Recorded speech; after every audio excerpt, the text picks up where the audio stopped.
1절에서 15절 말씀입니다.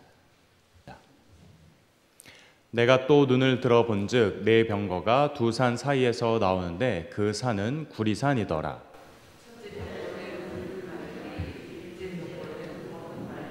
셋째 병거는 흰 말들이, 넷째 병거는 어룽지고 건장한 말들이 메었는지라.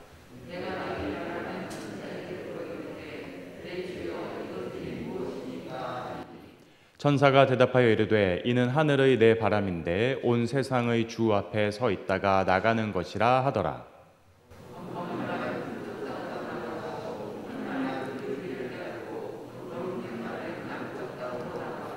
건장한 말은 나가서 땅에 두루 다니고자 하니 그가 이르되 너희는 여기서 나가서 땅에 두루 다니라 하매 곧 땅에 두루 다니더라.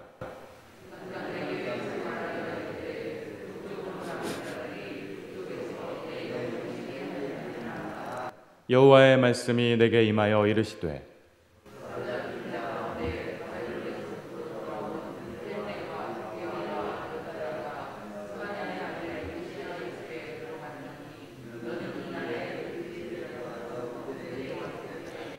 은과 금을 받아 면류관을 만들어 여호사닥의 아들 대제사장 여호수아의 머리에 씌우고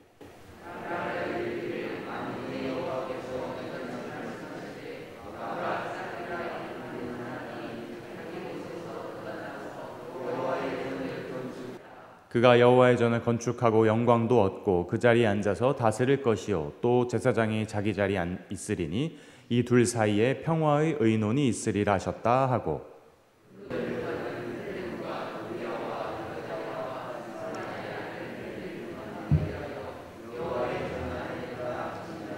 같이요. 먼데 사람들이 와서 여호와의 전을 건축하리니 만군의 여호와께서 나를 너희에게 보내신 줄을 너희가 알리라. 너희가 만일 너희의 하나님 여호와의 말씀을 들을진대 이같이 되리라. 아멘. 여러분이 어느 날 지나가다가 동구릉, 아차산 사이에서 마차 4개를 봤다고 칩시다. 이쪽에 아차산이 있고 이쪽에 동구릉이 있는데 그 사이에 마차 4개가 지나가는 게 보이는 거예요. 그러니까 여러분이 깜짝 놀라는 겁니다. 내가 눈이 노안이 왔나? 놀라는 거죠. 그리고 다시 지나가는데 저쪽에 북한산이 있고 이쪽에는 천마산이 있는데 그 사이에서 또 마차가 이렇게 4대가 보이는데 이번에 또 색깔이 다른 겁니다. 아니 빨간 마차, 검은 마차, 흰 마차, 어룽지고 알록달록한 마차 이렇게 4가지의 종류가 다른 마차 4대를 본다면 여러분 기분이 어떨 것 같습니까? 이거를 내가 기도해 봐야 되나? 목사님께 가서 여쭤봐야 될 것 같고 한 번도 아니고 자꾸 이렇게 내가 막 자꾸 나이가 들었는지 이상한 게 보인다. 천마산과 북한산 사이에 동구릉과 아차산 사이에서 막 마차 4대가 왔다 갔다 하는데 나쁜 마차 같지는 않은데 되게 신기하다. 그래서 붉은 마차의 의미는 뭔지 흰 마차의 의미는 뭔지 기도도 해보고 하나님께 한번 여쭤보고 싶다. 붉은 말, 검은 말, 흰 말, 어룽진 말 이 4대의 마차를 천사가 해석해 줍니다. 그래서 1절에서 3절을 함께 같이 읽어보도록 하겠습니다. 내가 또 눈을 들어 본즉 네 병거가 두 산 사이에서 나오는데 그 산은 구리산이더라. 첫째 병거는 붉은 말들이, 둘째 병거는 검은 말들이, 셋째 병거는 흰 말들이, 넷째 병거는 어룽지고 건장한 말들이 메었는지라. 자, 종류가 나오죠. 근데 제가 어룽지고란 말이 좀 어려워서 쉬운 성경을 찾아봤더니 점박이라고 나와 있더라고요. 그러니까 하늘의 산 사이에 굉장히 심판을 상징하는 또 굉장히 영광스러운 산 사이에 붉은 마차, 검은 마차, 흰 마차, 알록달록한 마차가 지나가는데 천사가 뭐라고 말하냐면 스가랴야 하늘의 내 바람이다. 붉은 마차, 흰 마차, 검은 마차, 어룽진 마차는 내 바람, 내게. 그렇게 하니까 이제 물어보는 겁니다. 하나님 이게 무슨 의미인가요?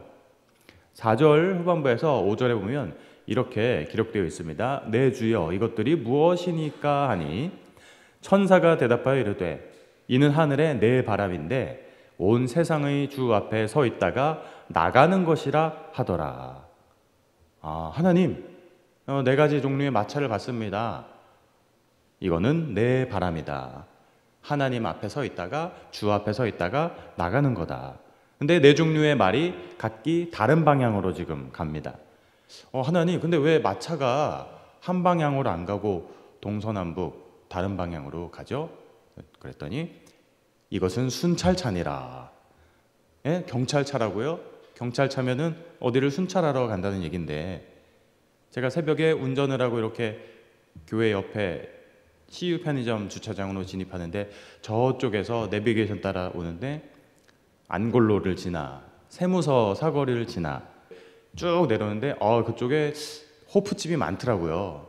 불이 켜져 있는 호프집이 많은데 이제 아저씨들이 막 이렇게 걸어서 나오시고, 그래서 부지런히 아침 일찍 일어나셨구나 라고 생각했는데 다시 생각해보니 그게 아니고 이제 집에 들어가시는구나 라는 거를 느낄 수가 있었습니다. 그런데 거기 순찰차가 있더라고요. 그러니까 그 지역에 이 시간에 순찰차가 거기서 이렇게 뭔가 점검한다는 얘기는 뭔가 위에서 명령이 떨어졌다는 얘기입니다. 안골로지나 세무서 사거리 어디에 시비가 붙었던지 아니면 거기 경찰이 해야 될 일이 있기 때문에 거기로 보낸 거죠. 임무를 주신 겁니다. 그러니까 스가랴서에서 오늘 네 가지 종류, 네 가지 색깔이 다른 검은 마차, 흰 마차, 얼룩덜룩한 마차에게 하나님이 임무를 주시고 너네는 동서남북으로 흩어져서 너는 구리로 가. 그리고 너는 남양주로 가고 너는 포천으로 가라. 거기에 내가 맡긴 임무가 있다. 그렇게 하나님은 임무를 맡겨주십니다. 저는 21살에 입대해서 퇴계원에서 군생활을 했습니다. 딱 들어갔더니 2종, 그러니까 의류, 피복을 담당하는 병사가 있고 3종, 기름을 담당하는 병사가 있고 또 전투병, 운전병이 있고, 그럼 저는 뭐 할까요? 했더니 대대장님이 너는 1종을 맡아라. 그래서 부대 식량을 맡으라는 얘기구나. 왜냐면 저희 부대는 전투부대가 아니라 보급부대였기 때문에 식량, 그래서 저는 하루 종일 계산기를 들고 다녔습니다. 총이 아니라 계산기를 들고 다니는 사병이었습니다. 임무가 각기 다른 겁니다. 6절 7절에 보면은 이렇게 나와 있습니다. 검은 말은 북쪽 땅으로 나가고 흰 말은 그 뒤를 따르고 어룽진 말은 남쪽 땅으로 나가고 건장한 말은 나가서 땅에 두루 다니고자 하니 그가 이르되 너희는 여기서 나가서 땅에 두루 다니라 하매 곧 땅에 두루 다니더라. 너는 건강하니까 더 많은 일을 해야 돼. 맡겨진 달란트가 다르다. 두루두루 여러 군데를 다녀라. 너는 건장한 말이니까. 무슨 말입니까? 이스라엘 북쪽에는 강대국이 있다. 검은 말은 강대국 앞으로 보냄받습니다. 이스라엘의 머리 위에는 북쪽에는 바벨론이라는 강대국이 있었습니다. 사실은 이쪽인데 이쪽에서 쳐들어오지 못하고 머리 위에서 쳐들어왔습니다. 왜냐하면 이쪽에는 사막이 있었기 때문에 사막을 가로질러 오지 못하고 이렇게 북쪽으로 돌아서 머리 끝에서 쏟아진 나라가 바로 아수르나 바벨론이었어요. 그랬기 때문에 북쪽에 바벨론을 향한 하나님이 심판 선언을 했기 때문에 너는 북쪽으로 가서 심판을 전해라. 너네 역할은 끝났다. 바벨론은 이제 부러진 막대기다. 이스라엘이 하나님 떠나서 내가 살짝 바벨론이라는 막대기를 들어서 이스라엘 마음을 뒤흔들어 놓았으니까 바벨론 이 막대기의 역할은 끝났다. 그리고 검은 말은 그것을 실행을 하거라. 그렇게 두루두루 다닌 겁니다. 우리나라 북쪽 위에 머리 위에 세계 1위 크기의 러시아가 있고 또 머리 위쪽에 세계 4위 크기의 중국이 있습니다. 이렇게 이스라엘 머리 위쪽에 세계를 주름잡고 있었던 바벨론이라는 나라, 바벨론을 상징하는 북쪽 지역에서 이 바로 순찰차인 검은 말에 의해서 심판을 당합니다. 그 남쪽에는 이집트가 있습니다. 지금이야 우리가 이집트 하면 떠오르는 게 피라미드라고 하지만 구약 당시에 이집트라고 하면 굉장히 무서운 나라였습니다. 이집트에게는 어떤 말을 보내시나요? 하나님께서 오늘 본문에 어룽진 말, 점박이 말을 보내십니다. 됐다. 동서남북 할 일 다 했다. 이제 나는 손 씻고 좀 편히 휴식을 취하겠다. 하나님의 새 시대 준비는 끝났다라고 생각을 하십니다. 그래서 8절에 보면 이렇게 말씀하고 있습니다. 같이 읽어보죠. 시작. 그가 내게 외쳐 말하여 이르되 내 영을 쉬게 하였느니라 하더라. 북쪽으로 보냄받은 말, 바벨론에서 역할은 끝났기 때문에 나는 이제 손 씻고 쉬겠다. 내 영을 쉬게 하였느니라. 하나님은 이렇게 동서남북에서 증인을 부르십니다. 건장한 말, 얼룩덜룩한 말, 건강하니까 넌 더 다녀야 돼. 더 두루두루 다녀. 북쪽 나라에서 돌아온 새 증인을 또 이후에 만나십니다. 예를 들어서 우리나라가 일제시대에서 광복을 하고 동경에서 오사카에서 한국으로 돌아온 한국인들이 있습니다. 또는 제1교포들이 있습니다. 바벨론에서 돌아온 3명의 명단이 이후에 등장합니다. 10절 사로잡힌 자 가운데 바벨론에서부터 돌아온 헬데와 도비야와 여다야가 스바냐의 아들 요시야의 집에 들어갔나니 너는 이날에 그 집에 들어가서 그들에게서 받되. 여기 명단 여러분 보이시죠? 헬데, 도비야, 여다야, 그리고 스바냐 아들 요시아. 좀 어려운 이름들, 우리 한국인들에겐 좀 낯선 이름들이 등장을 합니다. 근데 왜 요시아의 집에 들어갔을까요? 바벨론에서 돌아오면서 선물을, 우리 포록이 끝났다. 은과 금을 가지고 가자. 그래서 바벨론에서 이 헬데, 도비야, 또 여다야가 은과 금을 가지고 왔는데 왜 요시아의 집에 들어갔나요? 은과 금을 가지고 무언가를 만들려면 은세공업자가 필요했기 때문입니다. 그래서 은금 세공업자 전문가였던 10절의 요시아의 집에 들어가서 그 3명의 증인들이 은과 금을 맡기는 겁니다. 10절에 나오는 이 요시아의 집에 들어갔나니, 그래서 들어간 거죠. 그러니까 요시아가 물어보는 겁니다. 이걸로 뭘 만들어 드릴까요? 네, 이 은으로 면류관을 좀 만들어 주시고요. 금박도 붙여 주십시오. 며칠 걸리겠습니까? 좋기 일주일은 걸리겠습니다. 그럼 제가 일주일 후에 전화 드리고 찾아갈게요. 이렇게 해서 은과 금으로 빚은 면류관을 찾아갑니다. 11절 은과 금을 받아 면류관을 만들어 여호사닥의 아들 대제사장 여호수아의 머리에 씌우고. 자, 이렇게 은과 금을 갖고 뭐에 쓰려고? 11절에 보면 면류관을 만들려고. 면류관을 만들어서 또 누구에게 씌운다고요? 여호사닥의 아들 대제사장 여호수아의 머리에 이렇게 씌웁니다. 그러니까 이 3명의 증인이 북쪽에서 이미 심판당한 나라 바벨론으로부터 고향으로 돌아와서 은과 금을 가지고 와서 은금 세공업자 집에 가서 만든 면류관은 11절의 여호수아 머리에 씌우는 겁니다. 그러면 또 질문, 여기서 왜 씌우는 걸까요? 면류관을 대제사장 여호수아의 머리에 씌워주면서 몇 가지 하나님의 신탁을 전합니다. 몇 가지 하나님의 말씀을 전합니다. 첫째, 자, 면류관을 씌워줄게. 이 면류관 앞으로 궁극적으로 면류관을 쓰게 될 그 새싹, 새로운 나뭇잎 같은 그런 분이 오실 거야. 앞으로 그런 분이 돋아나실 거야. 이사야에서 예언된 대로 아주 그는 흠모할 만한 것도 없고 풍채도 작은 것 같지만 그 새 순이 싹이 돋아나면 구원하실 거야. 너희 이스라엘은 한번 패망해 봤잖아. 너희 이스라엘은 한번 모든 걸 다 잃어버렸었잖아. 거기서부터 하나님은 새 순이 돋아 다시 시작하실 거야. 이게 첫 번째 하나님의 말씀이었습니다. 면류관을 씌우면서. 두 번째, 그리고 하나님은 건축을 시작하실 거야. 이건 단순히 그냥 벽돌을 쌓는 건축을 의미하는 게 아닙니다.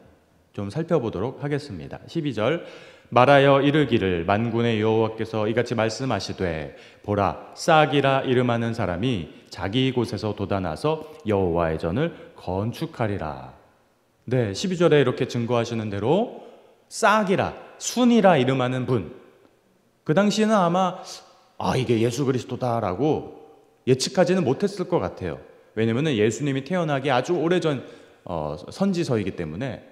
그래서 우리나라의 위대한 지도자를 수도 있겠다, 요 정도로 생각했을 것 같기도 합니다. 그런데 궁극적으로 12절에 싹이라 이름하는 분은 예수 그리스도를 예표합니다. 우리가 바라는 지도자상이 아니라 하나님이 준비하셨던 지도자이신, 우리의 모든 죄를 덮고 우리의 모든 과거의 허물과 죄를 씻고 모든 것을 십자가에 못 박은 예수 그리스도라고 하는 그 싹, 그 순, 그분이 돋아나셔서 면류관을 궁극적으로 쓰실 거고 또 건축을 하실 거야, 이렇게 말씀을 하는 겁니다. 오늘 스가랴 묵상 본문에서는 두 가지를 말씀합니다. 첫 번째, 면류관을 궁극적으로 쓰게 되실 바로 그 예수님, 승리의 면류관, 구원의 면류관, 하나님 나라의 면류관, 치유의 면류관, 회복의 면류관, 이렇게 예수님을 예표하면서 예수님의 세 가지 직분을 완성시키십니다. 예수님은 우리의 궁극적인 왕이시구나, 첫 번째 왕.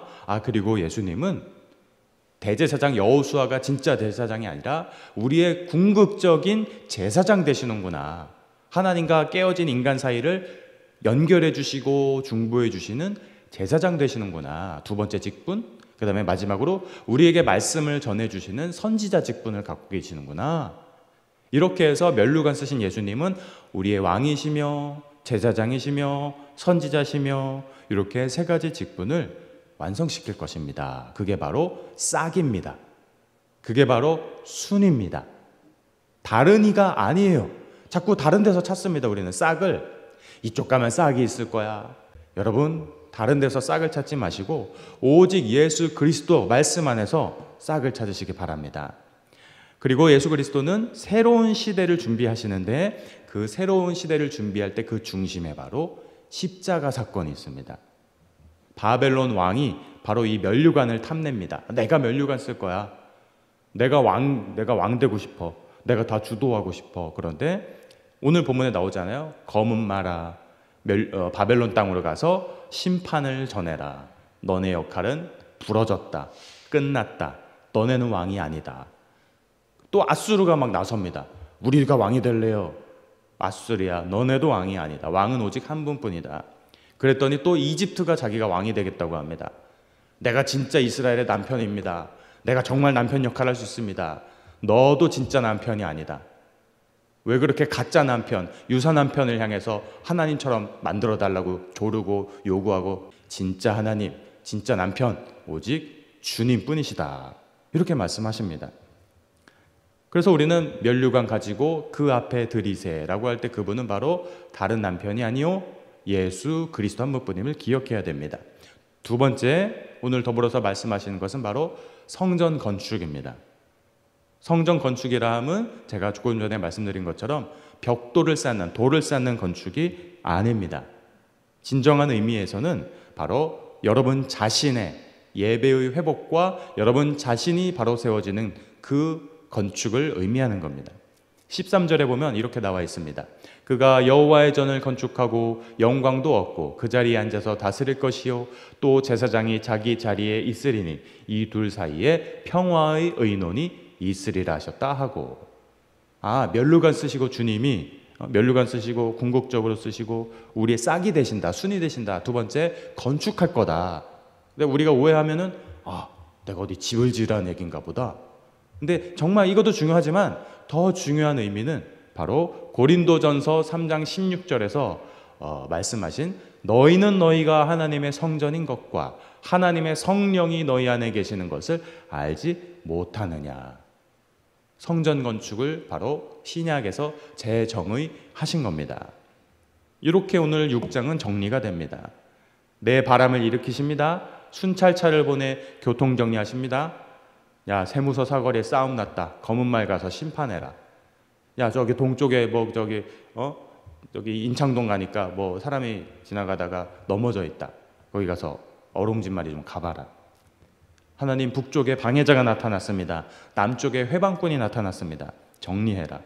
그리고 정리가 끝나면 나는 내 영은 쉴 거다. 건축해라. 하나님, 건물 세우라고요? 아니, 사람을 세워라. 예수 그리스도의 싹은 건물이 아니라 너희 각각이 바로 성전이다. 그러니까 유대인에게 불편한 겁니다. 하나님, 우리한테 제일 중요한 건 예루살렘 성전이에요. 이 벽돌을 보세요. 얼마나 으리으리합니까? 그 예루살렘 성전 다 파괴됐습니다. 그러니까 유대인들은 불편한 겁니다. 유대인들은 또 불편한 겁니다. 이 성전에 이방인들은 들어올 수 없어요. 여기는 구리에 세워진 성전이니까 구리 사람만 들어올 수 있어요. 아무도 들어오지 마. 우리만의 공동체야. 유대인은 불편한데 자꾸 신약에 오면서 이방인들을 하나님이 불러주십니다. 이방인 선교를 시작하십니다. 그래서 하나님의 참 성전과는 마인드가 다른 유대인들을 가르치십니다. 우리의 삶으로 비유해 볼까요? 우리의 삶이 동서남북이 있잖아요. 동서남북이 막혀 있습니다. 북쪽에서 바벨론이 쏟아집니다. 어느 날 사기꾼들이 가정에 쏟아져 들어왔습니다. 가정은 뒤흔들립니다. 아빠는 피를 토합니다. 병이 들립니다. 남쪽에서 나를 힘들게 했던 그 일 때문에 너무나도 가정이 흔듭니다. 그런데 하나님이 다 교통정리하십니다. 순찰차를 보내십니다. 끝나면 성전 건축을 시작하십니다. 그 성전은 바로 여러분 집 짓는 게 아니라 가정에는 아빠 엄마를 다시 지을 겁니다. 아들과 딸을 다시 지을 겁니다. 이게 바로 스가랴 6장입니다. 기억하시면서 이번 새로운 한 주간도 승리하시기를 바랍니다.